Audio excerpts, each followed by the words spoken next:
Of EA Sports from the Coliseum in Oakland, our tribute to the coach, the John Madden Legacy Game. I'm Brandon Gaudin here to take you through the proceedings, and coming up, we're going to tell the story of a man who was truly larger than life and whose impact on the sport of football certainly is going to live on for decades and decades to come. Now, we've assembled a couple of rosters featuring some of Coach's favorite players from both yesterday and today, and Coach himself will be on the sidelines for both squads, trying to motivate his guys to victory. And I'm joined now by my good friend Charles Davis.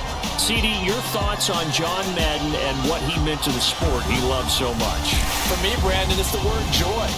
He brought that to the game of football, brought the game to so many people. He stayed involved his entire life. And moving forward, when you think of football, you're always going to think John Madden.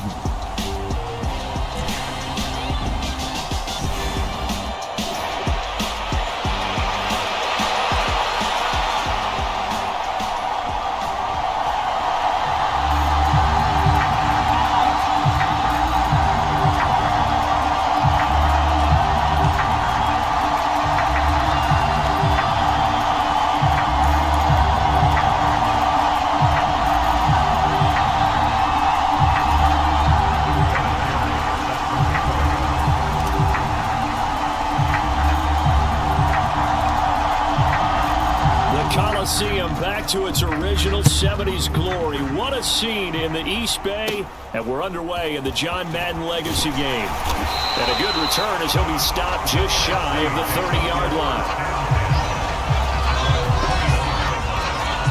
So it's the NFC stars who will get the ball first. And Charles, as we alluded to, we've got a different era of coach on each sideline. So the man coaching this NFC squad, we'll call him Young John Madden. This is a coach who was trying to establish a foothold in the NFL and on the cusp of doing it very successfully. Yeah, you think back to that period, those early days as the coach of the Raiders, the late 60s in the AFL and then in the NFL in the early 70s. Coach was a guy who was ahead of his time. The Raiders were one of the first teams to have mini camps, one of the first to film practice, because he wanted to practice coaching as much as he could. And his teams, they were successful right from the start of his head coaching tenure. Flag comes in. This might be a free play. And not a whole lot of room to operate there on the first down run. He gets maybe 3. Offside, defense. And that one was relatively easy to see. I noticed that from up here. Yeah, it doesn't take a whole lot, does it? Sometimes you get multiples. What I always love on these offsides is when each side points at the other. Hey, you did it. No, you did it. They deciphered that one correctly. And his throw's going to be incomplete. So as we mentioned at the top, let's take you through the life of John Madden. And, you know, it's very fitting that we're here back in the Bay Area, not just because John's so associated with Raider football, but also because this was where he spent his formative years. Yeah, he grew up over in Daly City with his buddy John Robinson, who would also become an NFL head coach. And he played his high school ball at Jefferson High, eventually wound up playing tackle at the University of Oregon, and later Cal Poly San Luis Obispo. Played well enough that in 1958, he was a 21st round draft pick of the Philadelphia Eagles. That's right, the draft had 30 rounds then. Wishnowski on to punt as he sends this one away. It's a 40-yard punt, 4 yards on the return. And the AFC will take over 1st and 10. So, Charles, as mentioned, we've got another Coach Madden over here on the AFC sideline. Of course, his Raiders, members of the AFC West. So this is a conference he battled in for his entire career. And you think about the landscape of the NFL as he was getting into the back half of his tenure. It was a golden era for coaches. You had Don Shula, Tom Landry, Chuck Noll, Bud Grant. But it was John Madden who had the best winning percentage of them all, CD. 759, the best ever. Brandon, it's hard to believe he could be so successful in a conference with all those great teams. The Steelers won 4 Super Bowls. The Dolphins won 2 and were a mainstay in the playoffs. The Colts were tough. The Broncos came on late and went to a Super Bowl themselves. But against Hall of Fame coaches, John Madden's record, 36, 16, and 2. That's pretty incredible. His Raiders were a factor each and every year.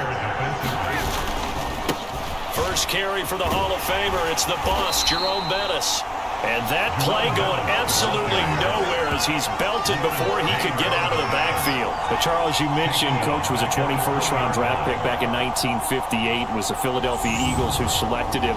But unfortunately for John, knee problems, they just continued to dog him. He was hurt in his first training camp. Actually never saw the field as a player in the NFL.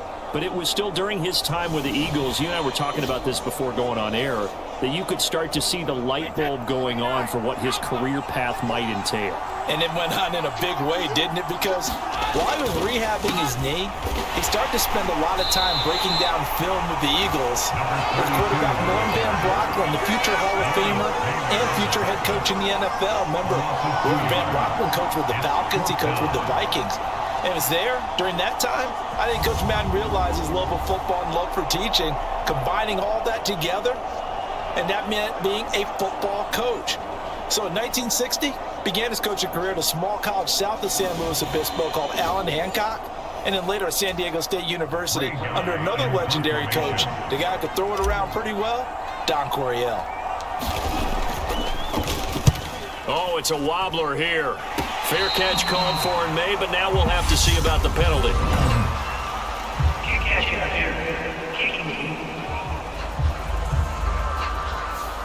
Football 101, you've got to let the guy catch the ball. You have to know the ball is there. You have to know it's arrived. Otherwise, you're going to get flagged every time.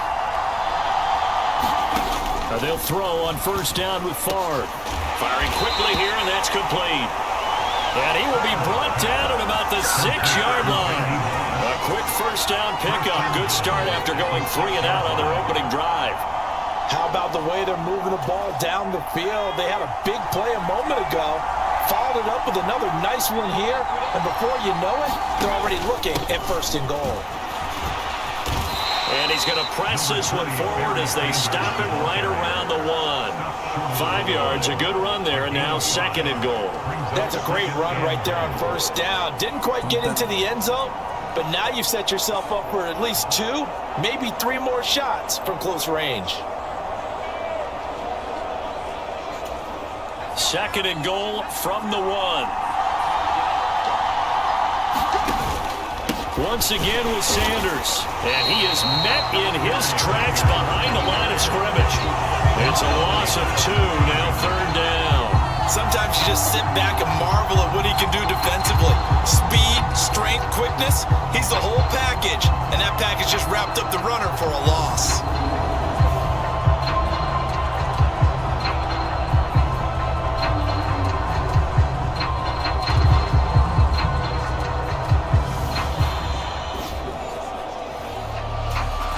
Definitely be a disappointment to come out of this starting position with just 3 points. They need to try to dial something up now, 3rd and 10. And that's going to be caught.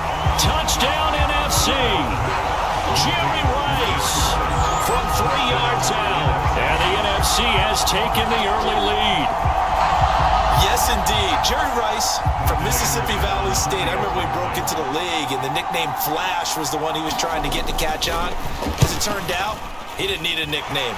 197 receiving touchdowns in the NFL, added on 10 rushing, and even had a fumble recovery for a total of 208 in his career. By far the most all-purpose touchdowns in league history. Following the touchdown, here's Anderson to kick it away.